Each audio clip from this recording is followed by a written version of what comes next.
The most recent Academy Awards were interesting.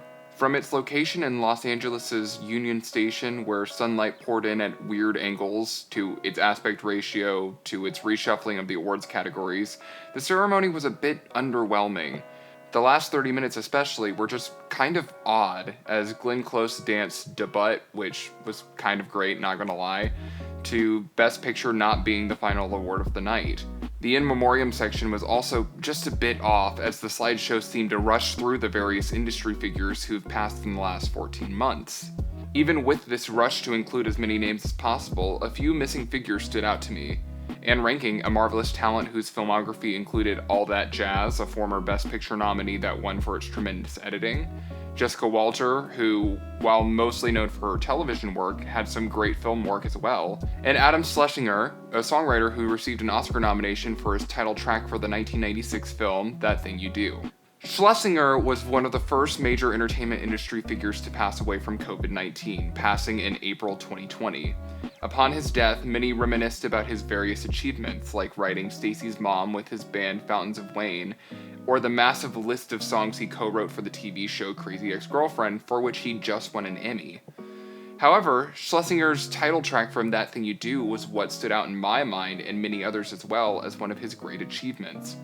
Full disclosure, I've seen That Thing You Do an unreasonable amount of times throughout my life. If I were to pick a movie that my family has collectively watched together the most, it's probably second only to The Muppet Christmas Carol. And it's not the sort of film that's talked about ad nauseum or listed in the greatest of all time, but it's charming and delightful, and it's a great movie to turn on if you just want to watch a feel-good movie. There are many aspects that make That Thing You Do an interesting film to watch. It's the directorial debut of Tom Hanks, who'd already established himself as one of America's favorite actors, having just won back-to-back Best Actor wins at the Oscars. Hanks also wrote the screenplay and contributed some of the music. It's an early film in the careers of Liv Tyler, Steve Zahn, Tom Everett Scott, and Charlize Theron. It is incredibly quotable. Like actually make a record. A record. All day? At a dentist? What are you, crazy?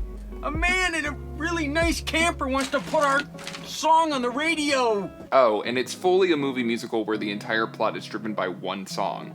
Now, any other diehard That Thing You Do fans might be thinking, Zack, this isn't a movie musical, all the songs are diegetic. Or, Zack, there's a whole soundtrack of original songs that are utilized in the film. And yes, all of the songs are diegetic, i.e. they're all performed for an audience of some sort rather than the sort of breaking into song performance usually associated with musicals. And yes, there are other great songs in That Thing You Do, but many things can be true. So, let's dive into it. What counts as a musical and what doesn't?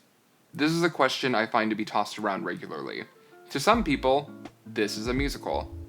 To other people, this is not. To some, this counts.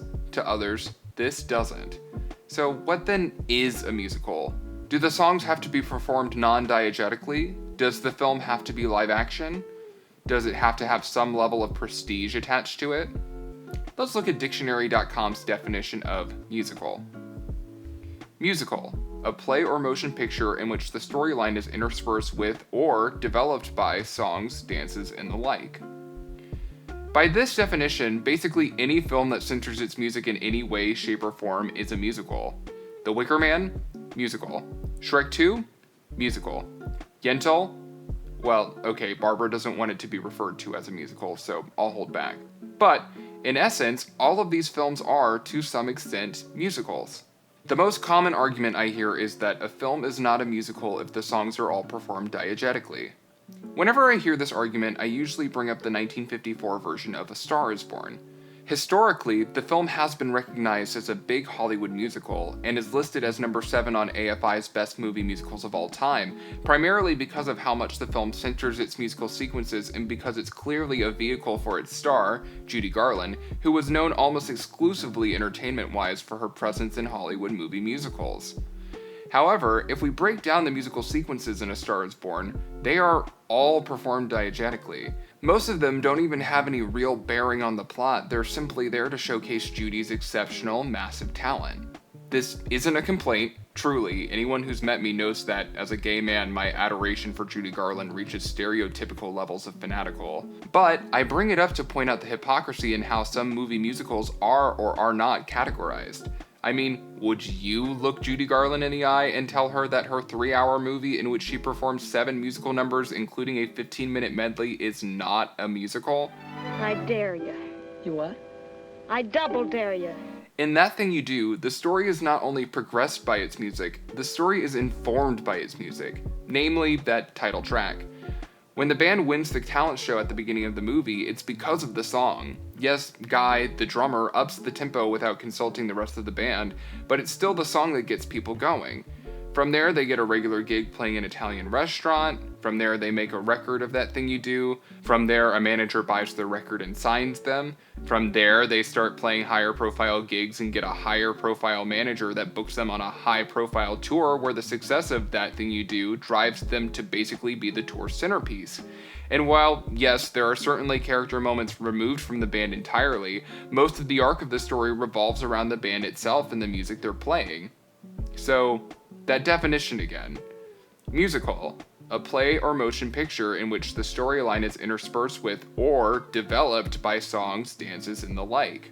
That Thing You Do absolutely falls into that definition of a musical. It's a film in which the story is developed by songs. Or really, one song. Let's talk about that. There are a lot of really great songs in That Thing You Do, and they do a great job of setting up the distinct visual and musical aesthetic the film is going for, America in 1964. However, save for That Thing You Do, the rest of the songs are basically set dressing. They inform the time and the era and the sort of vibe the film's going for, but in terms of the plot, they're mostly inconsequential. One could switch out Freddie Fredrickson's theme from Mr. Downtown with a different big band style number. The Chanterlines' Hold My Hand, Hold My Heart could be switched with a different song akin to the Ronettes or the Marvelettes. Diane Dane could sing any number of toned-down ballads and the film would still work. These songs are good and they do a good job of showcasing various styles of popular music that would have been performed around this time, but the songs themselves don't matter as much to the plot. The one exception in the soundtrack that I could see an argument for is All My Only Dreams, which is a ballad played by the band. When they go to record That Thing You Do so they can start selling records, Jimmy, the band's lead singer, insists on recording All My Only Dreams for the B-side. This helps to establish Jimmy as the self-important songwriter of the group who takes his music seriously and especially takes his serious music seriously. This moment also acts as a catalyst for Jimmy's growing disillusionment with the business side of the music industry.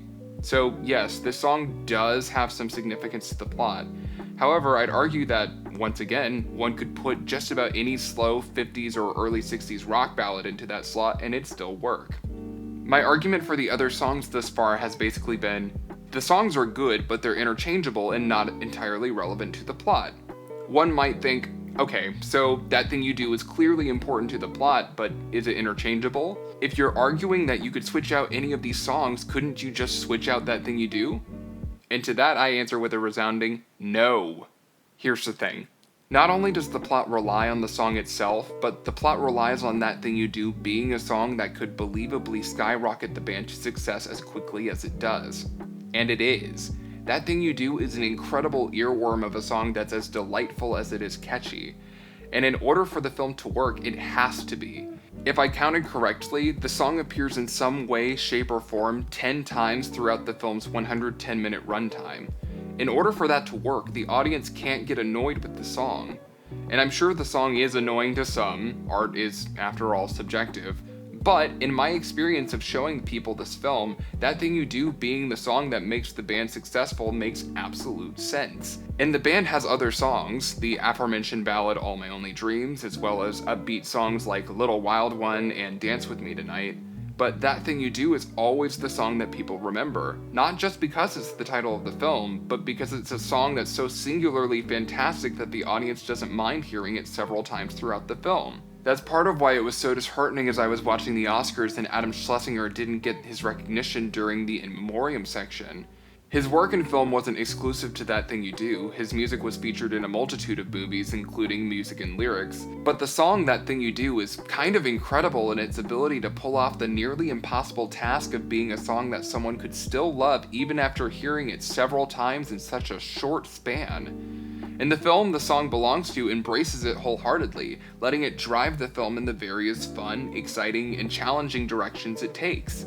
That Thing You Do is not a conventional movie musical, but it is a movie musical nevertheless, and it's one that is bolstered by the extraordinary song that Adam Schlesinger wrote. That Thing You Do only did moderate business during its initial theatrical run, making $34.6 million off of a $26 million budget. However, the film gained fans from video rentals and sales as well as airings on television. So, my original outro was going to mention that That Thing You Do had just been added to both Hulu and Amazon Prime for streaming in the US. Little did I know that they were only going to have it available for April. Oops. Streaming is a nightmare. Anyway, I do highly recommend checking it out if you've never seen it. Most digital retailers have it available to rent for only $3.99. Tom Hanks has also released an extended version of the film on DVD and Blu-ray, adding 40 minutes of scenes to the movie. This version is great if you're a fan of the film, as it adds some additional story elements and character moments, but if you're a first-time viewer, start with the theatrical cut. The pacing is a lot smoother and the story is tighter. That Thing You Do is many things. It's funny, it's heartwarming, it's charming. It boasts one of the most visceral depictions of happiness ever captured on film. It has some great performances from its entire cast. And whether or not you think my justification for it being a movie musical is valid, I do hope you'll at least agree with me that it's a good, solid film.